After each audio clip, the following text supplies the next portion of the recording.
Hello everybody and welcome. In this video I will show you how to pair your speaker Sony with your MacBook.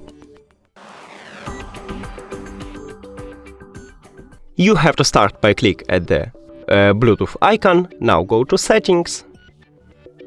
After that press one time at the power button to turn on your speaker.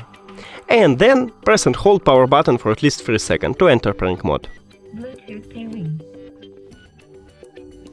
Now we should see it at the device list. And now click Connect.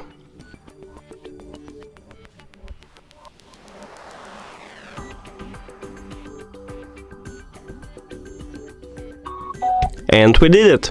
Thank you for watching this video. If you found it helpful, please consider subscribing to channel and leave the like on the video. It's really important to us. See you later!